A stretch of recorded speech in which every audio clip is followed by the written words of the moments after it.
ذرا ہٹکے میں خوش آمدید. شاہزیب جیلانی کا سلام قبول کیجیے. میرے ساتھ ہیں زرار کھوڑو اور بسط اللہ خان. ہماری معیشت جو ڈوبتی معیشت ہے اس میں لیٹسٹ کیا فگر سامنے آئے ہیں وہ ہمیں کیا بتا رہے ہیں کہ ہمارے یہاں مہنگائی، ہمارے یہاں بے روزگاری اور غربت میں کتنا اضافہ ہوا ہے. اس پر ہم پروگرام میں آج بات کریں گے. اس کے علاوہ یہ بھی دیکھیں گے کہ صحت کے میدان میں اور خاص کر کے بچوں کی صحت کے میدان میں کیا کام ہو رہا ہے. ہمارے ساتھ ہوں گی ایک ڈاکٹر SIUT سے جو ہمیں بتائیں گی کہ SIUT نے بچوں کے امراض کے حوالے سے خاص کر کے کارڈیالوجی کے حوالے سے کون سا نیا پروجیکٹ کیا ہے اور ان کو کیا ہیلپ چاہیے. لیکن آغاز کرتے ہیں دارالحکومت اسلام آباد سے، جہاں سے آج دو بڑی خبریں آئیں. دونوں کا تعلق عدالت عظمیٰ سے ہے. سپریم کورٹ نے بظاہر دو بڑے جوابی فائر کیے آج، جس سے یہ تاثر ملتا ہے کہ کشیدگی چیف جسٹس صاحب کی اور پارلیمان کی اب وہ بڑھتی جا رہی ہے. تو چیف جسٹس صاحب نے اپنے 8 رکنی بینچ کے ساتھ اب یہ لگتا ہے کہ پارلیمان اور حکومت کے سامنے ڈٹ جانے کا فیصلہ کیا ہے. انہوں نے یہ جو کیس تھا جو چل رہا تھا قانون کے حوالے سے جس کا نام ہے Supreme Court practice and procedure bill, اسے پارلیمنٹ کے مشترکہ اجلاس میں 2 روز پہلے ہی منظور کیا گیا. اس پر کم از کم 4 پٹیشنز داخل ہوئیں، 2 وکلاء نے کی، 2 عام شہریوں نے کی. لب لباب ان کا جو اعتراض ہے وہ یہ ہے کہ یہ غیر آئینی ہیں، غیر قانونی ہیں، بدنیتی پر مبنی ہیں اور یہ سپریم کورٹ کے معاملات میں مداخلت کے مترادف ہیں. تو اس پر چیف جسٹس صاحب نے اب ایک 8 رکنی بینچ بنایا ہے جو جمعرات کے روز 11:30 بجے اس کی سماعت کرے گا. جس طرح کا بینچ بنایا گیا ہے اس میں صاف نظر آ رہا ہے کہ جو سینئر ججز ہیں ان کو ایک بار پھر باہر رکھا گیا ہے. اس پر کافی اعتراض اٹھ رہا ہے. مانا کہ یہ جو بینچ جس طرح کی جو تشکیل کے معاملات ہیں یہ بھی مطلب تسلی بخش نہیں ہے. حکومت کی نیت بھی ٹھیک شاید نہیں تھی. تو مطلب دو ایک وقت پہ دونوں چیزیں سچ بھی ہو سکتی ہیں اور دونوں چیزیں غلط بھی ہو سکتی ہیں. اچھا ایک اور چیز بھی ہے، جسٹس مظاہر نقوی اس بینچ کا حصہ ہیں، جی جسٹس اعجاز الحسن اس بینچ کا حصہ ہیں، چیف جسٹس تو ہیں ہی. تینوں کے خلاف سپریم جوڈیشل کونسل میں درخواستیں بھی دائر ہیں. یہ بھی جو حکومت والے ہیں یہ نشاندہی کر رہے ہیں. وزیر اعظم کے معاون خصوصی ہیں عطا اللہ طارڑ، انہوں نے ایگزیکٹلی وہی دلیل دی ہے کہ قانون جو ابھی نافذ ہی نہیں ہوا، حصہ ہی نہیں بنا، اس کی سماعت اتنی تیزی سے آخر کیوں کی جا رہی ہے. اس کے علاوہ ایک اور صاحب ہیں، آپ جانتے ہوں گے، عشرت علی صاحب. عشرت علی صاحب کا نام سنا ہے؟ رجسٹرار ہاں رجسٹرار، ہاں عشرت علی صاحب. جناب عشرت علی صاحب کو پچھلے ہفتے کیبنٹ ڈویژن نے ٹرانسفر کر دیا. مطلب کہا کہ جی فوری طور پہ آپ ہمیں رپورٹ کریں، اس لیے کہ وہ بیسیکلی تو حکومت کے ملازم ہیں. تو چیف جسٹس نے کہا کہ آپ رہیے. تو عشرت علی صاحب آج تک وہاں موجود ہیں اس وفاقی حکم کے باوجود، حکم نامے کے باوجود. اور انہوں نے یہ جو حکومت نے انکار کیا ہے پنجاب کے بارے میں بجٹ ریلیز کرنے سے، تو رجسٹرار سپریم کورٹ نے طلبی نوٹس جو جاری کیا ہے اس کے مطابق پنجاب میں الیکشن سے متعلق حکم پہ وفاقی حکومت نے عمل نہ کر کے نافرمانی کی ہے، جس کے نتائج سب کو معلوم ہیں. حکم عدولی یا حکم عدولی کی حوصلہ افزائی کا احتساب ہو سکتا ہے. تو اس میں بھی آپ ایک فضا اور ایک ہوا کا رخ دیکھ سکتے ہیں. اچھا دوسری بات یہ ہے کہ 14 اپریل کو چیمبر میں طلب کیا گیا ہے فیڈریشن فنڈز کی عدم فراہمی کے مسئلے پہ وضاحت کے لیے سیکریٹری خزانہ کو، اور میری اطلاعات کے مطابق ابھی وہ امریکہ میں ہیں. IMF سے مذاکرات جو چل رہے ہیں اس میں اسحاق ڈار تو نہیں جا سکے، سیکریٹری خزانہ گئے ہیں. 14 کے بعد ان کی واپسی ہوگی. اسٹیٹ بینک کے گورنر کو بھی بلایا ہے، اسٹیٹ بینک کے گورنر جمیل احمد کو بھی بلایا ہے، اٹارنی جنرل منصور اعوان کو بھی بلایا ہے، اور سیکریٹری الیکشن کمیشن کو بھی بلایا ہے بروز ہفتہ. یہ تو سر آل از فیئر اگلے 2 دن جو ہیں ان لو اینڈ وار، اور یہ وار اور بہت سخت موڈ ہے مثلا نہ صرف اسلام آباد میں عدالت عظمیٰ کا، بلکہ جو آزاد کشمیر کی عدالت عظمیٰ کا ہے، جی اس جی کا بھی وہ بڑا والا ہے، سخت موڈ ہے۔ یہ سنیں ذرا، وہ یہ سردار تنویر الیاس جو ہیں غریب، کل ہائی کورٹ نے تو انہیں بالکل محروم کر دیا تھا ہر چیز سے، پھر وہ بھاگے گئے سپریم کورٹ، انہوں نے درخواست دی، سپریم کورٹ نے ٹیکنیکل گراؤنڈ پہ وہ درخواست واپس کر دی ہے کہ دوبارہ لکھ کے لائیں۔ اچھا کیا وہ ٹیکنیکل گراؤنڈ یہ تھا کہ اس میں لکھا ہوا تھا کہ وزیر اعظم تنویر الیاس، تو انہوں نے کہا کہ بھائی سپریم کورٹ نے اور ہائی کورٹ نے آپ کو معطل کر دیا ہے، جب تک یہ آرڈر کینسل نہیں ہوتا یا ہمارا کوئی حکم نہیں آتا آپ کیسے خود کو وزیر اعظم کہہ سکتے ہیں؟ لہٰذا حالانکہ وہاں ایکس لکھا جا سکتا تھا بال پوائنٹ سے کہ سر غلطی ہو گئی، معافی چاہتے ہیں، لیکن انہوں نے کہا دوبارہ لکھ کیا، تو دے مینز بزنس۔ میری ایک اس طرح کی ٹیچر بھی ہوتی تھی، اگر ایک سپیلنگ مسٹیک ہوتی تھی نا پورا پرچہ دوبارہ آپ کو لکھنا تھا۔ اینی وے اب کیا مقصد یہ ہے کہ یہ جیسے جو ابھی آپ نے بات کی آزاد کشمیر کے جو پرائم منسٹر ہیں، ان کی بھی جو تھوڑی بات جو میں نے دیکھی ہیں اسپیچز حالیہ دنوں میں، جن کی بنیاد پر انہیں کہا ہے کہ آپ توہین عدالت کے مرتکب ہیں، اس میں کوئی ایسی چیز نہیں نظر آئی؟ مطلب عدلیہ کے کردار پر بات کرنا، تاریخی طور پر اس کا کیا کردار یا رہا کہ ہے، بہت زیادہ اسٹے آرڈرز دیے یا جا رہے ابھی جو ہے، یا یہ کہنا کہ جی عدالت اب ہمارے کام میں مداخلت کرتی ہے۔ ہمارے سندھ گورنمنٹ کے لوگ اکثر کہتے ہیں کہ یار ہم گورن نہیں کر سکتے کسی چیز کو، وہ ہر چیز میں ٹانگ اڑا دیتی ہے۔ جب موڈ ہوتا ہے تو پھر موڈ ہوتا ہے، لیکن اس پہ کبھی توہین عدالت ہوا نہیں ہے اور نہ ہی ہونا چاہیے، اس کو تو بہت سپارنگلی ہونا چاہیے۔ تو اب ہمارے ہاں یہ جو آزاد کشمیر میں ہوا ہے کوئی بعید نہیں، کوئی نہیں۔ اچھا اب ہونا کیا ہے نا، ہونا بھی بڑا مزیدار ہے اب، کیونکہ کلیئر یہ لائنز آف بیٹل ہے نا، حکومت یا اگر آپ پارلیمان کہنا چاہیں ایک طرف اور چیف جسٹس ایک طرف۔ فائدہ اس کا ہونا ہے ظاہر خان صاحب کو، کیونکہ پی ٹی آئی کو مہارت حاصل ہے اس چیز میں کہ وہ ایک ایشو کو لے کے پیٹ پر کر اس کو سینٹرل ایجنڈا بنا دیتے ہیں، چاہے وہ 4 حلقے ہوں، چاہے وہ 35 پینچر ہو، چاہے وہ سائفر ہو، فورن سازش ہو۔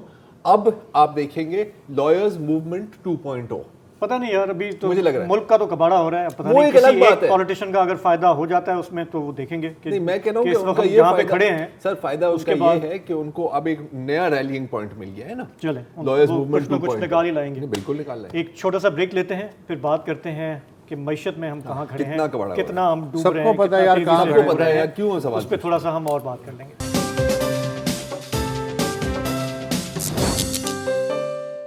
ویلکم بیک، اور اب ہم بات کرتے ہیں معیشت کی۔ اب ہم ظاہر ہم یہ نہیں بات کریں گے کہ معیشت کا کیا حال ہے، کیونکہ حال ہم سب کے سامنے ہے، اور ہم یہ ضرور بات کریں گے کہ کتنا برا حال ہے، اور اس کے لیے ہم تھوڑا سا مائی باپ کی طرف نظر ڈالتے ہیں۔ مائی باپ سے میری مراد ہے انٹرنیشنل مانیٹری فنڈ۔ آپ کو پتہ ہے کہ ہر سال ایک پروجیکشن ہوتی ہے کہ سر اس سال کی جی ڈی پی یعنی گروتھ کتنی ہوگی۔ تو پہلے آئی ایم ایف والے بھائی کہتے تھے کہ 2% ہوگی پاکستان کی گروتھ، اب وہ کہتے ہیں کہ نہیں یار، اب ہوگی زیادہ سے زیادہ 0.5، مطلب ½ 3.5% تھی پچھلے سال اکتوبر میں، ابھی چند مہینے پہلے کہ جی 3.5%، بہت ہی آپٹیمسٹک تھے، اب 0.5% ہے، اور یہی نہیں ہے 3 جو بڑے ہیں جی ایشین وہ ایک ہی پیج پہ ہیں، ایک ہی پیج پر ہے، 19-20 کا فرق ہے۔ ورلڈ بینک جی آپ ورلڈ بینک 0.4% کی اب پریڈکشن کر رہا ہے، اور ایشین ڈیولپمنٹ بینک 0.6 اور 0.5 آئی ایم ایف کر رہا ہے، تو ایگریگیٹ 0.5% ہی نکل رہا ہے۔ اس پر ہم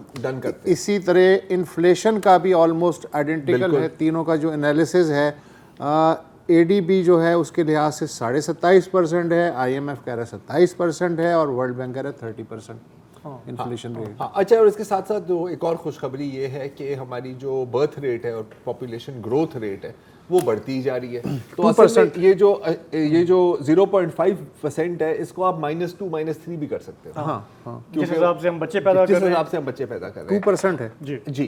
اچھا، ظاہر ہے کہ جب ہم بات کرتے ہیں نا جی ڈی پی تو اس کا مطلب کیا ہے؟ اس قسم کی گروتھ کا آپ کے لیے اور میرے لیے، ہم لوگوں کے لیے کیا مطلب ہے؟ تو اس کو جواب تلاش کرنے کے لیے ہم نے آج دعوت دی ہے ڈاکٹر افضل صاحب کو، professor of economics, expert on the economy. Aqdas صاحب، thank you very much for joining اس۔ آپ تھوڑا سا ہمیں بتا سکتے ہیں کہ جس کو ہم پیار سے عام عوام کہتے ہیں، ان کے لیے 0.5% کی جی ڈی پی گروتھ کا مطلب کیا ہے؟ Thank you very much for having me on the show. دیکھیں، یہ بہت ہی تشویشناک نمبرز ہیں جو ابھی ہمارے سامنے آئے ہیں اکنامک گروتھ کے حوالے سے. 0.5% جی ڈی پی گروتھ کا مطلب یہ ہے کہ پاکستان کے اندر پاورٹی میں اضافہ ہوگا. پاکستانی اکانومسٹ نے کیلکولیٹ کیا ہے کہ اس فسکل ایئر میں تقریباً 2 کروڑ لوگ خط غربت سے نیچے دھکیلے جائیں گے. میں پھر سے نمبر دہرا رہا ہوں, 2 کروڑ لوگ خط غربت سے نیچے دھکیلے جائیں گے. اور اس کے ساتھ ساتھ اس سال میں ان دس فسکل ایئر 2 کروڑ ایڈیشنل لوگ خط غربت سے نیچے دھکیلے جائیں گے, نمبر 1. اور نمبر 2 کہ پاکستان میں ان ایمپلائڈ افراد کا ٹوٹل نمبر 1 کروڑ سے تجاوز کر جائے گا. تو مطلب پھر یہ ہوا کہ پاکستان میں تقریباً 3 کروڑ لوگ which is about 15% of your population, وہ بہت ہی بڑے کرائسس کا شکار ان کی زندگی ہو جائے گی اس ساری 0.5 جی ڈی پی گروتھ کے اندر. بیسکلی آپ کو کسی قسم کی جاب گروتھ نہیں ملے گی, پاورٹی میں اضافہ ہوگا اور عام لوگوں کی زندگی میں مزید مشکلات بڑھ جائیں گی. اور اس کے ساتھ ساتھ مہنگائی بھی بڑھتی ہی جائے گی. تو صرف ایک چیز نہیں ہے نا, یہ تو دونوں چیزیں ساتھ ساتھ ہیں نا. یہ تو پھر سونامی, اس کو ہم اکنامک سونامی بھی کہہ سکتے ہیں اختر صاحب, یا نہیں؟ دیکھیں جو حالات پاکستان کے اس وقت چل رہے ہیں, ایسے حالات تو کبھی بھی نہ میں نے کبھی اس کے بارے میں پڑھا ہے, نہ کبھی میں نے اس کے بارے میں سنا ہے کہ واقعی ایک بہت بڑا اکنامک کرائسس ہے پاکستان کے لیے. اچھا اختر صاحب مجھے بات بتائیں, اب جب ہم بات کرتے ہیں نا سوشل امپیکٹ کی کہ معاشرے پر اس کے کیا اثرات ہوں گے, تو ایک چیز تو میرے ذہن میں آتی ہے کہ اگر 1 کروڑ لوگ ہیں, مزید ان امپلائڈ لوگ پہلے سے ہی ہیں, اور اکثر ان لوگوں کے پاس, کچھ ان لوگوں کے پاس یہ تعلیم یافتہ بھی ہوں گے, مطلب امپلائیبل لوگ ہوں گے, ان کو جابز نہیں ملیں گی کیونکہ گروتھ ہی نہیں ہے. کیا ہم ایکسپیکٹ کر سکتے ہیں کہ پھر کرائم میں بھی ایک انکریز آئے گی کیونکہ لوگوں نے اپنا پیٹ کسی نہ تو بھرنا ہے؟ مطلب کس قسم کا سوشل امپیکٹ آپ دیکھ رہے ہیں؟ جی بالکل, جب بھی کسی سوسائٹی کے اندر جابس چلی جاتی ہیں یا وہاں پہ پاورٹی میں اضافہ ہوتا ہے تو لوگ اس کے ڈفرینٹ اثرات مرتب ہوتے ہیں. فار ایگزامپل آپ کو کرائم کے اندر ڈیفینیٹلی اضافہ نظر آئے گا. ابھی بھی ہمیں اینیکڈوٹل ایویڈنس مل رہا ہے کہ پاکستان کے اندر جو کرائم ہے وہ بہت اوپر جا رہا ہے. اس کے علاوہ آپ یہ کہ بہت سے لوگ سفید پوش طبقہ, ان کے پاس کوئی چوائس نہیں ہوگی بلکہ وہ اپنے بچوں کو شاید اسکولوں سے اٹھا لیں. ابھی بھی اس کے بارے میں کچھ نہ کچھ نیوز آ رہی ہیں پاکستان کے اندر. اور فائنلی اس کے جو حالات ہیں وہ ہیلتھ کے اوپر بھی بہت مرتب ہوں گے کہ جب لوگوں کو فوڈ کی وجہ سے پراپر کیلوریز نہیں ملیں گی تو آپ کو ڈیزیزز کے اندر ایک بے پناہ اضافہ ہوتا ہوا نظر آئے گا. غرض کہ یہ 3 بڑے اثر ہیں جو پاکستان کے نیگیٹو اکنامک سچویشن کی وجہ سے عام لوگوں کی زندگیوں میں پڑیں گے. اور جب جائیں گے وہ کم کیلوریز کی وجہ سے ہاسپٹل یا کلینک, تو ان کے پاس دوا کے پیسے نہیں ہوں گے, آپریشن کے پیسے نہیں ہوں گے, اس لیے کہ ان کی پرائسز بھی آسمان پہ پہنچ چکی ہوں گی. ڈاکٹر صاحب میرا ایک سوال ہے, آپ چونکہ یونیورسٹی میں پڑھاتے ہیں, ینگ لوگوں سے آپ کی انٹریکشن ہوتی ہے, مجھ سے تو آج کل جو بھی آ کے پوچھتا ہے تو میں انہیں کہتا ہوں کہ آپ باہر اپلائی کریں یونیورسٹیز کے لیے, آپ نکلیں یہاں سے. لیکن یہ ظاہر ہے کہ ایک طبقہ ہے جو نکل سکتا ہے. ہمارے جو اتنے سارے نوجوان جو آپ کہہ رہے ہیں کہ اب کام کے لائق ہیں لیکن جابز ہیں نہیں, ان کو آپ کیسے گائیڈ کرتے ہیں؟ کیا آپ ان کو مشورہ دیں گے کہ جن حالات سے ہم گزر رہے ہیں, یہ کوئی ایسا نہیں ہے کہ یہ 6 مہینے کا بحران ہے یا 1 سال کا ہے, یہ ہم دیکھ رہے ہیں 2-4 سال شاید چلے گا کیونکہ اس کے گلوبل حالات سے بھی اس کے بڑے تعلقات ہیں. دیکھیں یہ بہت ہی امپورٹنٹ کویشچن ہے. پاکستان کے اندر کیونکہ اکنامک گروتھ نہیں ہو رہی تو اس کا مطلب یہ ہے کہ پاکستان میں نئی جابز بھی کریٹ نہیں ہو رہی. اور پاکستان میں جنرلی ایک ٹرینڈ رہا ہے ینگ لوگوں کے اندر کہ وہ جب بھی پڑھائی سے فارغ و تحصیل ہوتے ہیں تو وہ کوشش کرتے ہیں کہ ان کو کوئی نوکری مل جائے. تو میرا خیال ہے کہ پاکستان کی اکانومی کی جو خد و خال ہیں وہ یکسر بدل اس طرح سے رہے ہیں کہ اب جو ینگ لوگ پڑھائی سے فارغ و تحصیل ہوں گے وہ نوکری کے اوپر اب رلائی نہیں کر سکتے. آئی تھنک اب بہت ہی بڑے نمبرز میں لوگوں کو انٹرپرینیورشپ یا اپنی مدد آپ کے تحت چھوٹے موٹے بزنس سٹارٹ کرنے کی طرف جانا پڑے گا. اور یہ میں ان لوگوں کے لیے کہہ رہا ہوں جو جیسے کہ آپ نے بتایا کہ جن کے پاس ایسے وسائل یا ایسی جن کے پاس انفارمیشن نہیں ہے کہ جو باہر جا سکیں, کیونکہ آبویسلی ہر کوئی نہیں جا سکتا. اچھا اب اختر صاحب, ابھی تھوڑی دیر پہلے یہ ڈبہ گھوم رہا تھا اسکرین کے اوپر, یہ اسحاق ڈار صاحب اور IMF کی جو ڈائریکٹر مڈل ایسٹ ہے ان کے بیچ میں کچھ ایک میٹنگ ہوئی ہے, اور ہمیں پتہ ہے کہ کوئی 10 بار تو ہم نے سن لیا ہے کہ بس سر ابھی بس 2 منٹ ابھی ہونے والا ہے, ابھی بس کوئی ٹینشن ہی نہیں ہے. وہ جہاد حضور صاحب جو ہیں ڈائریکٹر مڈل ایسٹ IMF کے, وہ کہہ رہے تھے کہ جی میں کانفیڈنٹ ہوں کہ یہ جلد ہو جائے گا. اگر یہ ہو بھی گیا, فرض کریں ہمیں UAE سے بھی پیسے مل گئے, ہمیں سعودی سے بھی آ گیا, یا جو بھی ہونا ہے, کتنے مہینے چلے گا یہ, اور پھر ہم دوبارہ اسی پوائنٹ پر پہنچیں گے؟ ابھی سے جو اکنامک اینالسٹ ہیں وہ یہ بات کر رہے ہیں کہ جب یہ پروگرام ختم ہوگا, ہمیں پروگرام ختم ہونے کے لیے پہلے سٹاف لیول اگریمنٹ کا ہونا ضروری ہے. بہرحال جب بھی یہ پروگرام جو کہ اب لگ رہا ہے کہ جو ہو جائے گا اور ختم ہوگا, تو پاکستان کے جو فارن ایکسچینج ریزروز ہیں ان کی ایسی سچویشن نہیں ہوگی کہ پاکستان جو ہے وہ کسی کمفرٹیبل پوزیشن میں جا سکے. تو ہمیں فوری طور پر پروبیبلی ایک اور پروگرام کی طرف جانا پڑے گا. اور اس سے بھی زیادہ جو چیز تشویشناک ہے وہ یہ ہے کہ اگلے 3 سال میں پاکستان نے تقریباً 77 ارب ڈالر یعنی کہ 77 بلین ڈالرز کا ڈیٹ واپس کرنا ہے, جو کہ ایک بہت ہی بڑا نمبر ہے. اور ابھی جو سچویشن چل رہی ہے, جس طرح سے کچھ, خیر اس مہینے تو ریمیٹنسز کچھ اوپر گئی ہیں, لیکن اوور آل ریمیٹنسز کے اندر ایک ڈکلائن نظر آ رہی ہے, اور اس کے ساتھ ساتھ ہماری ایکسپورٹس میں بھی ڈکلائن نظر آ رہی ہے. تو ہمیں اب یہ نظر آ رہا ہے کہ اگلے 3 سال بلکہ اس سے بھی زیادہ پاکستان کی اکانومی جو ہے یہ جو ریسیشن اور حالات کے جو کالے بادل ہیں یہ پاکستان کی اکانومی پر منڈلاتے ہوئے نظر آتے رہیں گے. ڈاکٹر صاحب بہت بہت شکریہ. اب اگر یہ ہمارا آخری سیگمنٹ ہوتا تو میں کہتا کہ اسی پوزیٹیو نوٹ پر شو کو بند کر دیں. دیکھیں یہ جو کہہ رہے ہیں نا 77 بلین, یہ بعض لوگ کہہ رہے ہیں کہ ڈیٹ ریسٹرکچرنگ کیے بغیر آپ اس سے نہیں نکل سکتے, لیکن وہ بھی کوئی آسان گتھی نہیں ہے, اس پر ہم کبھی اور بات کریں گے. فی الحال ایک لیتے ہیں چھوٹا سا بریک.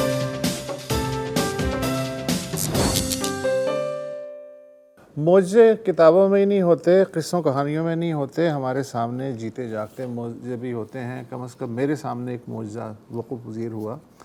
اب سے کوئی نصف صدی پہلے یہاں ایک صاحب نے 8 بستروں کا ایک وارڈ تھا, وہاں سے اپنا کام شروع کیا, اور آج ان کے پاس جو پروجیکٹ ہے اربوں روپے کا انسانیت کی خدمت کے لیے, وہ 1200 بستروں کا کمپلیکس ہے. اور آپ جو ہیں اس سے واقف ہوں گے, Sindh institute of urology SIUT کے نام سے مشہور ہے. ڈاکٹر ادیب الحسن رضوی نام تو سنا ہوگا بچے نے. اب مسئلہ یہ ہے کہ میں کہاں سے شروع کروں, اس لیے کہ ان کے 10 سال کا سفر یا 50 سال کا سفر اس کو چھوڑ دیتے ہیں, صرف 1 سال میں دیکھ لیتے ہیں کہ اس ادارے نے کیا کیا ہے. 2022 میں مثلاً میں اگر آپ کو 2-4 اعداد و شمار دوں, 2022 میں 33 لاکھ مریضوں کا ڈائریکٹلی یا انڈائریکٹلی اس ادارے سے واسطہ پڑا اور ان کا فائدہ ہوا. 4.5 لاکھ ڈائلسس سیشن ہوئے صرف 1 سال میں. 6,800 ٹرانسپلانٹس ہوئے. 1600 روبوٹک سرجریز ہوئی ہیں. اس کے علاوہ اگر ریڈیولوجی کے اور لیب ٹیسٹ وغیرہ ملا لیں تو کم از کم 12 ملین کا مطلب پتہ ہے کیا, 1.20 کروڑ کے لگ بھگ ٹیسٹ. اور یہ یقین نہیں آتا کہ یہ سب پاکستان میں ہو رہا ہے. اس کے علاوہ جو OPDs چلیں اس میں لاکھوں جو مریض آئے, یا چھوٹے موٹے آپریشن ہیں ان کے میں اعداد و شمار نہیں دے رہا ہوں. اس پورے لمبے چوڑے جہاز کو چلانے کے لیے ہر مہینے کم از کم 70 کروڑ روپے چاہیے ہوتے ہیں. حکومت سندھ مدد کرتی ہے, مخیر حضرات مدد کرتے ہیں, لیکن پاکستان میں یہ اتنا بڑا سمندر ہے جو صحت کا شعبہ ہے اور ان کے جو مسائل ہیں کہ جتنے بھی پیسے ہوں اور اس جیسے جتنے بھی پروجیکٹس ہوں وہ سب کے سب کم پڑ جاتے ہیں. مگر نہ حوصلہ کم ہوتا ہے, نہ ایکسپینشن کی جو نیت ہے وہ سکڑتی ہے. اب SIUT کا عزم یہ ہے کہ انہوں نے ایک جدید چلڈرن ہاسپٹل کی عمارت تو کھڑی کر لی ہے, لیکن اب اسے بھرنا ہے آلات سے, بستروں سے, ماڈرن ایکوپمنٹ سے اور تشخیصی نظام کے لیے, اور اس کے لیے اب آپ کی مدد درکار ہے. اور اس چلڈرن ہاسپٹل کی تفصیل کیا ہے, یہ کیوں ہے, کتنا بڑا ہے, کیا ہے سلسلہ, اس سے زیادہ میں نہیں جانتا. اس کے لیے آئی ہیں ڈاکٹر شیا محسن جو SIUT میں پیڈیاٹریشن کارڈیالوجسٹ ہیں, ماہر امراض اطفال یا ماہر امراض اطفال قلب جو بھی آپ کہہ لیں. تھینک یو سو مچ شازیہ کہ آپ نے ہمیں جوائن کیا. یہاں تک تو میں نے کر دیا, آگے میری بس ہے, آگے آپ بتائیں. بالکل نہیں, شکریہ بہت بہت. بچوں کا جو ہسپتال ہے یہ ایک SIUT نے ایکسپینشن کیا ہے, جیسے آپ نے بالکل رائٹلی کہا کہ SIUT نیڈ کے حساب سے ایکسپینشن کرتا ہے. بچوں کی سروسز آلریڈی SIUT میں چل رہی تھیں, بچوں کے گردوں کی, بچوں کے مثانے کی. سینٹر آف ایکسلنس اس جگہ کو کہا جاتا ہے جہاں پہ ہر چیز بہت ایکسلنٹ طریقے سے اور کوالٹی کا معیاری علاج ہو رہا ہو. تو SIUT آلریڈی گردوں میں اور مثانے کے علاج میں سینٹر آف ایکسلنس ہے. اس کی وجہ سے لوڈ بھی بہت زیادہ ہے. تو جس لوڈ کو دیکھتے ہوئے یہ ضرورت محسوس کی گئی کہ بچے کیونکہ ایک ینگ ایڈلٹس نہیں ہیں, بچے بذات خود ایک الگ وہ ہوتے ہیں, ان کے الگ ریکوائرمنٹس ہوتی ہیں, تو اس کے لیے ایک بچوں کا ہسپتال بنایا جائے. اچھا, جب ہم بات کرتے ہیں ہارٹ ڈیزیز کی, کیونکہ میرا خیال ہے کہ جو میں پڑھا تھا آپ سے پہلے جو بات ہو رہی تھی, مین فوکس ہوگا بچوں کی جو ہارٹ پرابلمز ہوتی ہیں. اب جب ہم ہارٹ پرابلم کی بات کرتے ہیں تو بچوں کی تصویر ذہن میں نہیں آتی. ہم سوچتے ہیں کہ کوئی اسموکر ہوگا یا کوئی شاید کولیسٹرول زیادہ ہو, کوئی توند کا مسئلہ ہو, وزن کا مسئلہ ہو. بچوں میں کتنی ہارٹ ڈیزیز ہوتی ہے, کس قسم کی؟ تو بچوں میں دو طرح کے ہوتے ہیں. ایک پیدائشی امراض ہوتے ہیں, جب بچے ماں کے پیٹ کے اندر ہوتے ہیں تو ان کا ہارٹ جب بن رہا ہوتا ہے اس میں رکاوٹ آنے سے کچھ امراض ہوتے ہیں, اس کو ہم برتھ ڈیفیکٹ کہتے ہیں. تو پاکستان میں کیونکہ برتھ ریٹ بہت ہائی ہے, جن ممالک میں برتھ ریٹ ہائی ہوتا ہے اس میں برتھ ڈیفیکٹس بھی ہائی ہوتے ہیں. اور برتھ ڈیفیکٹس میں جو سب سے کامن ڈیفیکٹ ہے یا جو سب سے کامن نقص ہے وہ دل کا ہے. تو دل کے پیدائشی امراض بھی ہوتے ہیں, اور کچھ امراض ایسے ہوتے ہیں جو ہم اپنے عادات کی وجہ سے بھی اپنا لیتے ہیں. مثلاً کھانے پینے میں اگر ہم لوگ بہت فاسٹ فوڈ کھا رہے ہیں, جس میں ینگ بچوں میں بلڈ پریشر ہونا, ان کا کولیسٹرول کا بڑھنا, اور ینگ ایڈلٹس میں جو ہم لوگ آج کل بہت کورونری آرٹری ڈیزیز جب آپ کہتے ہیں کہ ینگ بچوں میں بلڈ پریشر, کس عمر کی بات ہو رہی ہے؟ ٹین ایجرز, 12 سال, 13 سال, 14 سال کے بچے, بالکل بلڈ پریشر زیادہ ہونا, کولیسٹرول. بڑوں میں جو معاملات ہیں یہ ظاہر ہے کہ پھر بچوں میں آ رہے ہیں جو نیا بچہ. وجہ کیا ہے؟ پروسیس فوڈ ہے, ماحول ہے, ماحول ہے, اوبیسٹی ہے. اس میں پھر بڑوں سے یہ منتقل نہیں ہوتا, یہ اپنے ایٹنگ ہیبٹس کی وجہ سے منتقل ہو سکتا ہے. جیسے اگر ہم لوگوں کو بہت فاسٹ فوڈ پسند ہے ایز پیرنٹس, تو ہمارے بچے بھی وہی پسند کریں گے کیونکہ ہماری ٹیبل پہ ہی وہی آئے گا. تو یہ اس طرح کی بیماری اور برتھ ڈیفیکٹس, یہ دو بیماریاں. برتھ ڈیفیکٹ تو آپ سن کے حیران ہوں گے کہ پوری دنیا میں جو 45% لوڈ ہے بچوں کے دل کی بیماری کا, وہ 4 ممالک میں سے پاکستان بھی ان میں سے ایک ہے, کیونکہ برتھ ریٹ کی وجہ سے. باقی ملکوں میں انڈیا ہے, انڈونیشیا اینڈ چائنا, 4 ملک ہیں. اب چائنا نے تو اپنا برتھ ریٹ کچھ کنٹرول کر لیا ہے, لیکن پاکستان, انڈیا, جی ابھی ایسا کچھ نہیں ہو رہا. جی تو آپ کے پاس جب پیرنٹس آتے ہیں جی, اور ظاہر ہے کہ جب نوزائیدہ بچہ ہے اس میں دل کی بیماری ہے, تو ہمارے یہاں ویسے پرائیویٹ سیکٹر میں تو اس کا علاج ہو رہا ہے, اور میرا اندازہ ہے کہ بہت ہی مہنگا علاج ہوگا, مطلب لاکھوں میں ہوگا, رائٹ؟ جی. SIUT کا جو طرح امتیاز ہے وہ یہ کہ جی مفت علاج سب کے لیے عزت نفس کے ساتھ. بالکل. تو is that what you are aiming? یہ جو آپ کی 14 منزلہ عمارت بن چکی ہے, اس میں آپ کو کیا مشینیں چاہیے, کس طرح آپ کو اس کو اکوپ کرنا ہے؟ تو بالکل آپ کا بہت اچھا اور پرٹیننٹ کویسچن ہے کہ علاج مہنگا بھی ہے اور ایک کوالٹی کا علاج دینا بہت ضروری ہے. کوالٹی سے مطلب کہ اگر میرے پاس ایسی اکوپمنٹ ہوگی, جیسے اگر ایکو کی مشین ہے, وہ top of the line echo machine ہوگی تو اس کو دیکھ بھی سکیں گے, اس کو دیکھ سکیں گے تو اس کا علاج الٹرا ساؤنڈ پریگننٹ ہوتی ہیں خواتین, آپ اس وقت اندازہ کریں, اس میں بھی ہو سکتا ہے. جب پریگننٹ ہوتی ہیں خواتین تو ان کے جب بچہ ماں کے پیٹ کے اندر ہوتا ہے اس کے اندر بھی ہم کر سکتے ہیں, اور جب بچہ پیدا ہوتا ہے تب بھی. تو اکوپمنٹ بہت ضروری ہے, چیزیں اس کی تھوڑی مہنگی ہوتی ہیں, علاج مہنگا ہے, پرائیویٹ ہاسپٹلس میں ہو رہا ہے, لیکن SIUT میں یہی کوالٹی اور معیاری علاج جو ہے یہ کیش لیس کاؤنٹر سے ہوگا. اور سب سے اچھی بات یہ ہے کہ کیونکہ جب کوالٹی علاج ہو رہا ہوتا ہے تو ہر طرح کے پیشنٹ آتے ہیں. وہ پیشنٹ جو ڈونیشنز جیسے جن کا تعلق تھوڑا اتنا سوشو اکنامک کلاس سے نہیں ہے, اور پیئنگ پیشنٹس بھی آتے ہیں.